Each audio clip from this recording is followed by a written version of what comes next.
नमस्कार दोस्तों। आज की इस वीडियो में मध्यकालीन भारत का इतिहास में खिलजी वंश के पतन के बाद जो वंश शासन और सत्ता संभालता है, वो है तुगलक वंश।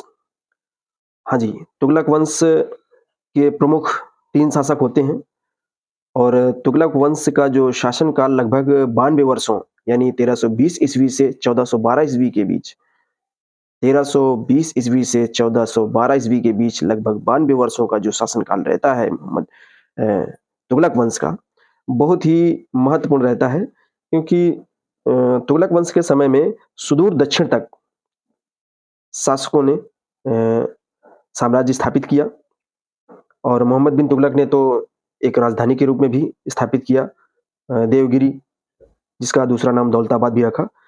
तो और कई उत्तर प्रदेश के जैसे जौनपुर और फिरोजपुर, फिरोजाबाद जैसे नगरों की भी स्थापना इसी तुगलक वंश के शासनकाल में हुई।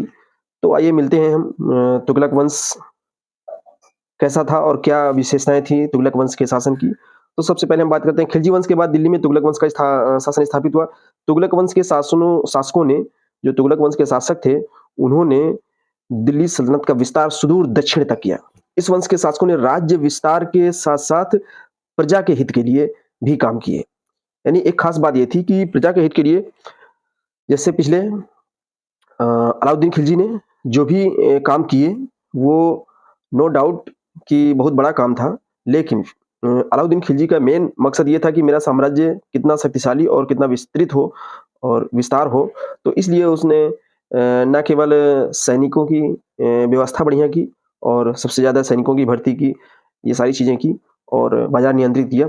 लेकिन यहाँ पर क्या होता है, यहाँ पर साम्राज्य विस्तार तो किया ही, साम्राज्य विस्तार के साथ-साथ जनता की भलाई यानी प्रजा के हित में भी बहुत सारे काम किए गए। जैसे सड़क का निर्माण करवाना, पुल बनवाना, नहर बनवाना, चिकित्सालय बनवाना, इन सब चीज़ों का भी शासक ने ध्यान दिया। तो ये बहुत बड़ी उपलब्धि है इस वंश की, जिन्होंने इस तरह के काम में अ, आगे आके एक बहुत बड़ा वो किया, कीर्तिमान स्थापित किया। गयासुद्दीन तुगलक 1320 ईस्वी से 1325 ईस्वी यानी बहुत ही अल्प समय तक इनका शासनकाल रहा। महज 5 वर्ष के शासनकाल में इन्होंने किया क्या? तुगलक वंश का केवल संस्थापक ही हुए ये और एक चीज़ की इन्होंने कि जो अलाउद्दीन खिलजी ने जो कठोर नीति अपनाई थी, चाहे वो बाज़ार के नियंत्रण को लेकर हो, चाहे सैनिक संगठन और सैनिक अनुशासन को लेकर हो, चाहे जिस भी क्षेत्र में हो, उसने बहुत ही कठोर नीति अपनाई। लेकिन यहाँ पर आते-आते तुगलक वंश के शासक जो प्रथम शासक थे गयासुद्दीन तुगलक, उन्होंने क्या किया, खिलजी की कठोर नीति को तिलांजलि दे दी, खत्म कर दिया और एक उदारवादी नीति अपनाई, जिससे उदारवादी मतलब उन्होंने प्रजा का हित भी साधा और अपने राज्य का भी ध्यान दिया। तो प्रजा का जो असंतोष था, प्रजा के असंतोष को कम करने के लिए इन्होंने क्या किया, सबसे पहले जो काम किया, वो टैक्स में कमी कर दी, यानी टैक्स जो वसूला जाता था जनता से, तो उसको सीधे कम कर दिया। और कृषि कार्य में ज़्यादातर आबादी जो कृषि कार्य में लगी हुई थी, तो उनको दिक्कतें होती थी, टैक्स ज़्यादा होता था, तो कर दे पाना मुश्किल होता था। तो ऐसा हुआ कि इस समय तक गयासुद्दीन तुगलक जब शासक बने, तो इन्होंने टैक्स में कमी की और कृषि कार्यों में जैसे अनाज, बीज, ये सारी चीज़ें फ्री की या सुविधाएँ दी। तो 5 वर्ष के शासनकाल में इन्होंने 2 काम किए, एक तो कठोर नीति को खत्म कर दिया और उदारवादी नीति को चलाया और तीसरा काम जो किया, वो कृषि को अत्यधिक महत्वपूर्ण काम बनाने में मदद की और उसको कृषि को प्रोत्साहन भी दिया। इसके बाद आते हैं मोहम्मद बिन तुगलक। मोहम्मद बिन तुगलक का शासनकाल 1325 ईस्वी से 1351 ईस्वी, महज़ इनका लगभग लंबा शासनकाल होता है। 26 वर्ष के लंबे शासनकाल में इन्होंने काफ़ी काम करवाए और ये बहुत ही विद्वान, दिल्ली सल्तनत के अभी तक के जितने सुल्तान हुए, उनमें सबसे विद्वान मोहम्मद बिन तुगलक माने जाते हैं। ये गयासुद्दीन तुगलक के बेटे थे। इनका बचपन का नाम था जौना खां, ये जूना खां भी कहते हैं, कहीं-कहीं मिलता है जूना खां, कहीं-कहीं जौना खां मिलता है। तो ये जब गद्दी पर बैठे, तो इन्होंने मोहम्मद बिन तुगलक के नाम से शासन या दिल्ली सल्तनत के सुल्तान बने और 1325 ईस्वी में सुल्तान बना। इन्हें दिल्ली सल्तनत का सबसे विद्वान सुल्तान कहा जाता है, जैसा कि पता है। और इनके शासनकाल में मोरक्को एक देश है, और मोरक्को से एक विद्वान या यात्री इब्न बतूता जो यहाँ पर आया था इनके शासनकाल में, और उसने एक पुस्तक लिखी थी रेहला।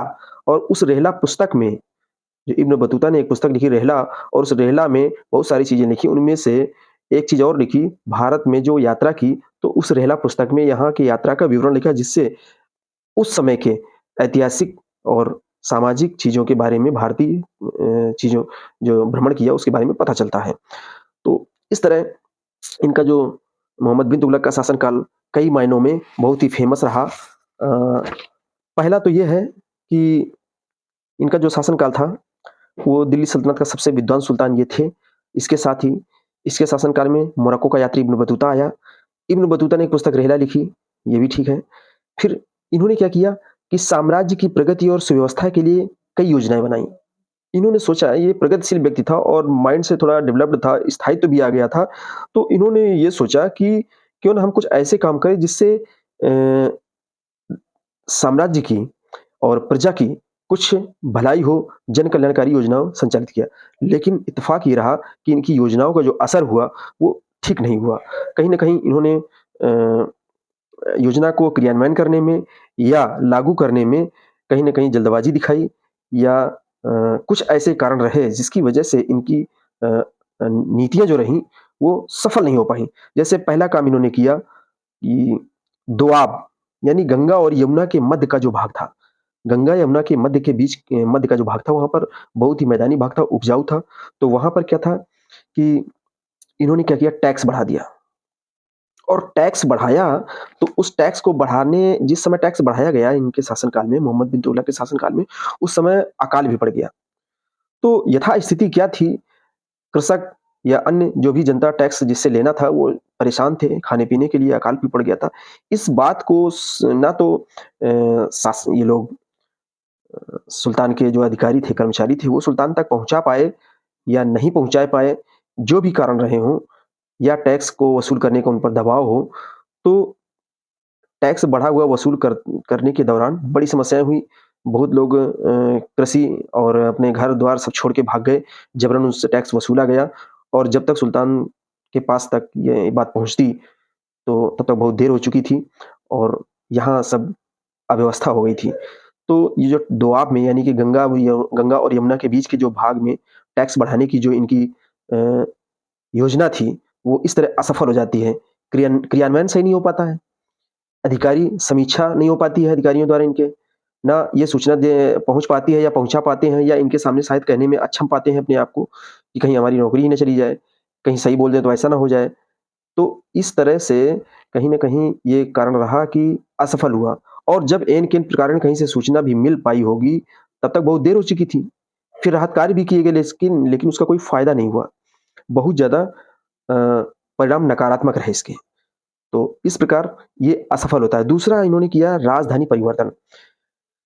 दरअसल मोहम्मद बिन तुगलक लगभग 26 वर्ष तक शासन करते हैं, और इस 26 वर्ष के शासनकाल में बीच में थोड़ा महसूस करते हैं कि जिस संपूर्ण साम्राज्य को हम देख रहे हैं, जो सुदूर दक्षिण तक भारत में फैला हुआ था, तो ये सोच रहे थे कि हम दिल्ली राजधानी में बैठकर, दिल्ली में जो राजधानी है हमारी, वहाँ बैठकर हम दक्षिण के राज्यों को या दक्षिण के शासन को नहीं समझ पा रहे हैं, सही से नहीं कर पा रहे हैं, तो हमें करना चाहिए कि राजधानी दिल्ली से हटा के और देवगिरी, जिसे दौलताबाद कहा गया, वहाँ कर देनी चाहिए।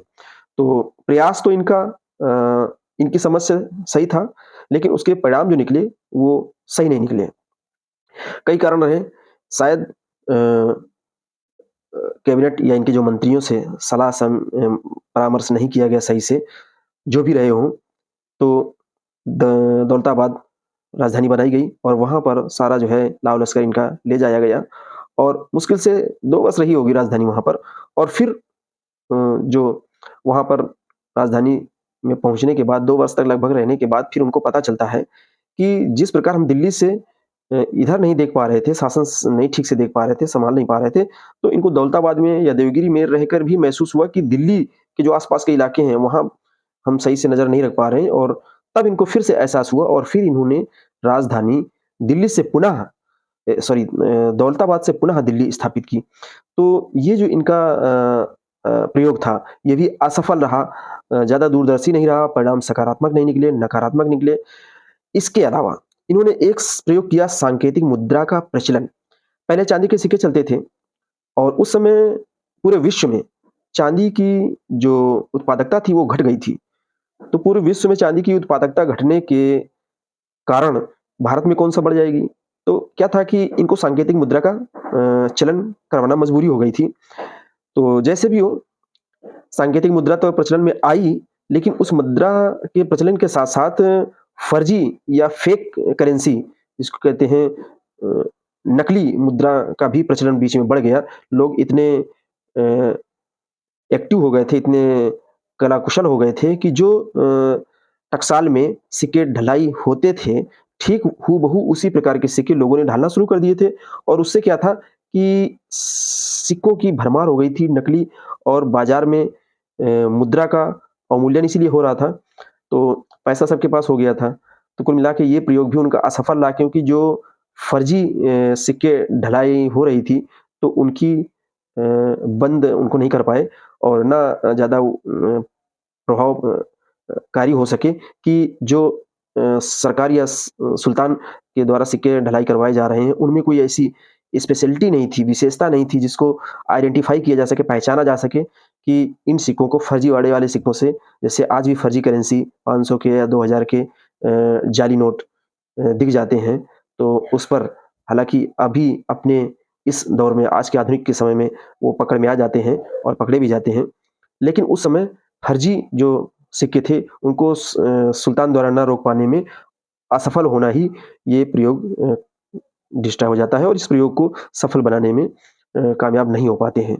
तो इसमें खजाने पर बहुत बड़ा दबाव पड़ता है, क्योंकि जो विदेशों में मुद्रा देनी होती है, तो वो चांदी के सिक्कों के रूप में देनी होती है, खरीद-फरोख्त जो भी की गई, और बहुत सारे ऐसे उद्योगपति थे, जिनको फर्जी मुद्राएँ पहुँच चुकी थीं, तो उनके एवज़ में भी सरकार को, सुल्तान को, उन्हें छोटे-बड़े जो भी कारोबारी थे, अधिकारी थे, तो उनको चांदी के सिक्कों के रूप में देना पड़ा, तो खजाना एकदम खाली हो गया था। तो इसका दूरगामी प्रभाव जो रहा, इसका भी बहुत खराब रहा। इस प्रकार देखा जाए तो जो मोहम्मद बिन तुगलक के बारे में कहा जाता है कि बहुत ही दूरदर्शी और विद्वान व्यक्ति थे, तो ये बात सही है कि विद्वान व्यक्ति थे, लेकिन इन्होंने जो प्रयोग किए, इनके प्रयोग से ऐसा पता चलता है कि इन्होंने बहुत ज़्यादा सूझबूझ का परिचय नहीं दिया, बहुत गंभीरता से विचार-विमर्श नहीं किया, या इनका कोई बहुत ज़्यादा अच्छा सलाहकार नहीं रहा, या इनका जो सलाहकार रहा है वो केवल इनकी हाँ में हाँ मिलाने वाला रहा। तो ऐसे बहुत सारे कयास उठते हैं, लेकिन यहाँ हम केवल अनुमान लगा सकते हैं। फिर भी ये पता चलता है कि इन्होंने इन्होंने जो काम कराए, उससे इनके कामों, किए गए कामों में व्यवधान उत्पन्न हुआ, और इनकी योजनाएँ असफल रहीं।